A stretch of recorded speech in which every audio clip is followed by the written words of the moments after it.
Video केवल जानकारी और शैक्षणिक उद्देश्य के लिए है। किसी भी फाइनेंशियल निर्णय से पहले अपने सलाहकार से परामर्श लें।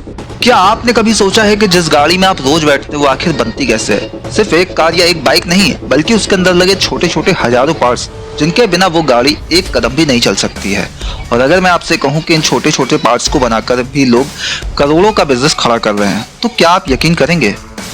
हर साल लाखों नई गाड़ियां सड़कों पर उतरती हैं और हर गाड़ी के साथ जुड़ा होता है एक पूरा इकोसिस्टम ऑटोमोबाइल पार्ट्स का।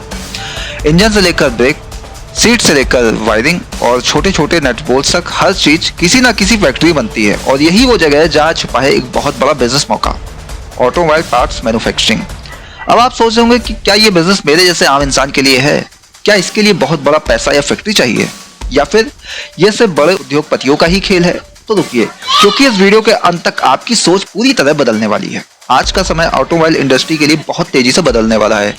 इलेक्ट्रिक व्हीकल्स का दौर आ रहा है, लेकिन इसका मतलब ये बिल्कुल भी नहीं है कि पारंपरिक ऑटोमोबाइल्स की डिमांड खत्म हो जाएगी। बल्कि सच्चाई ये है कि चाहे पेट्रोल डीजल गाड़ियां हों या फिर इलेक्ट्रिक, दोनों में अलग अलग तरह के पार्ट्स की जरूरत हमेशा बनी रहेगी। और जैसे जैसे गाड़ियों की संख्या बढ़ती जा रही है, वैसे वैसे रिप्लेसमेंट पार्ट्स की डिमांड भी बढ़ रही है। भारत जैसे देश में जहां हर घर का सपना है अपनी खुद की गाड़ी, वहां ऑटोमोबाइल सेक्टर कभी रुकने वाला नहीं है। और जब इंडस्ट्री इतनी बड़ी है तो सोचिए इसके अंदर काम करने वाले छोटे छोटे सप्लायर्स कितनी बड़ी कमाई कर रहे होंगे। अब सवाल आता है, आखिर आप इस बिजनेस में क्या बना सकते हैं? क्या आपको पूरी कार बनानी है? बिल्कुल नहीं। असल खेल तो छोटे छोटे पार्ट्स में है, जैसे कि brake pad, clutch plate, gear parts, fastener यानी nut bolts, wire harness, rubber parts, plastic mods parts, filter और भी बहुत कुछ। ये वो चीजें हैं जो हर गाड़ी में लगती हैं और बार बार बदलनी पड़ती हैं। और सबसे अच्छी बात यह है कि इनमें से कई चीजें आप छोटे स्तर पर भी शुरू कर सकते हैं। आपको शुरुआत में करोड़ों की फैक्ट्री लगाने की जरूरत नहीं है। आप एक छोटे वर्कशॉप से भी शुरुआत कर सकते हैं, जहां 2-3 मशीनों के साथ में काम शुरू किया जा सकता है। अब बात कर लेते हैं निवेश की, क्योंकि यही वो चीज है जो ज्यादातर लोगों को रोक देती है। सच यह है कि इस बिजनेस में निवेश आपकी स्केल पर निर्भर करता है। अगर आप छोटे स्तर पर नट बोल्ट्स या सिंपल मेटल पार्ट्स बना रहे हैं तो आप 5 से 10 लाख रुपए में भी शुरुआत कर सकते हैं। लेकिन अगर आप थोड़ा एडवांस पार्ट्स बना रहे हैं, जैसे कि प्रिसीजन इंजीनियरिंग वाले पार्ट्स, तो निवेश 20 लाख से 50 लाख या उससे भी ज्यादा हो सकता है। मशीनरी की बात करें तो इसमें CNC machine, lathe machine, drilling machine, grinding machine जैसी चीजें आती हैं। अगर आप प्लास्टिक पार्ट्स बना रहे हैं तो इंजेक्शन मोल्डिंग मशीन की जरूरत पड़ेगी, और अगर रबर पार्ट्स में जाना है तो अलग तरह की प्रेस मशीनें लगती हैं। अब आप सोच रहे होंगे कि ये सब मशीनें चलाने के लिए क्या बहुत ज्यादा टेक्निकल ज्ञान चाहिए? तो हाँ, थोड़ा बहुत टेक्निकल समझ जरूरी है, लेकिन आपको खुद इंजीनियर बनने की जरूरत नहीं है। आप स्किल वर्कर्स को हायर कर सकते हैं या खुद भी धीरे धीरे सीख सकते हैं। आजकल ऑनलाइन और ऑफलाइन दोनों जगह बहुत सारे कोर्सेस उपलब्ध हैं जो आपको बेसिक्स सिखा सकते हैं। रॉ मटेरियल की बात करें तो ये इस बात पर निर्भर करता है कि आप कौन सा पार्ट बना रहे हैं। Steel, aluminium, plastic granules, rubber, ये सब कॉमन मटेरियल हैं। और अच्छी बात यह है कि ये मटेरियल भारत में आसानी से उपलब्ध हैं। अब असली सवाल, इसमें कमाई कितनी है? क्या वाकई में ये प्रॉफिटेबल होता है? तो जवाब है हाँ, और बहुत ज़्यादा।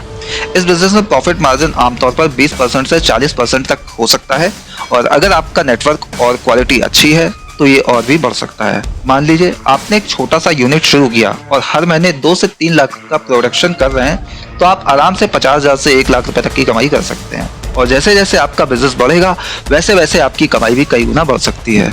लेकिन हर बिजनेस की तरह इसमें भी कुछ चुनौतियां हैं। सबसे बड़ी चुनौती है क्वालिटी कंट्रोल, क्योंकि ऑटोमोबाइल इंडस्ट्री में कोई भी कंपनी खराब क्वालिटी का पार्ट्स नहीं लेना चाहती है।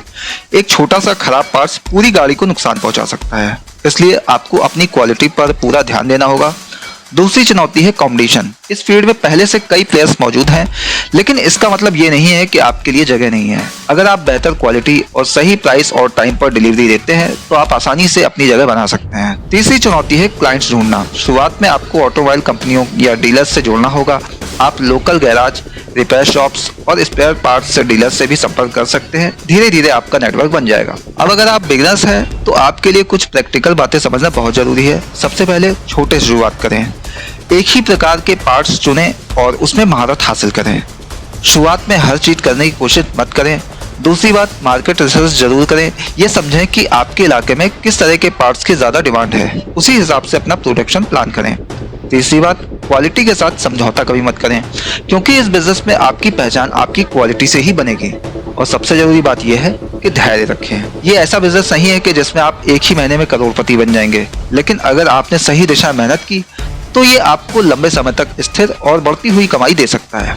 ऑटोमोबाइल पार्ट्स मैन्युफैक्चरिंग सिर्फ एक बिजनेस नहीं है, ये एक मौका है अपने सपनों को सच करने का, अपनी पहचान बनाने का और आर्थिक रूप से मजबूत बनने का। शुरुआत शायद छोटी होगी, मुश्किलें भी आएंगी, लेकिन हर बड़ी फैक्ट्री, हर बड़ा ब्रांड कभी ना कभी एक छोटे से कमरे से ही शुरू हुआ था। तो अगर आपके अंदर कुछ बड़ा करने की आग है, अगर आप रिस्क लेने को तैयार हैं और आप सीखने और मेहनत करने से पीछे नहीं हटते हैं, तो ये बिजनेस आपके लिए एक गेम चेंजर साबित हो सकता है। याद रखिए, मौके हमेशा बड़े रूप में नहीं आते हैं, कई बार वो छोटे छोटे पार्ट्स के रूप में आते हैं और वही पार्ट्स मिलकर एक बड़ी मशीन बनाते हैं। अब फैसला आपका है, आप सिर्फ गाड़ियों में बैठकर सफर करना चाहते हैं या फिर उन गाड़ियों के पीछे खड़ा वो इंसान बनना चाहते हैं जो उन्हें बनाने में योगदान देता है। अगर आपको लगता है कि आप ये कर सकते हैं तो आज ही शुरुआत कीजिए, छोटा कदम उठाइए, क्योंकि हर बड़ा सफर एक छोटे कदम से ही शुरू होता है।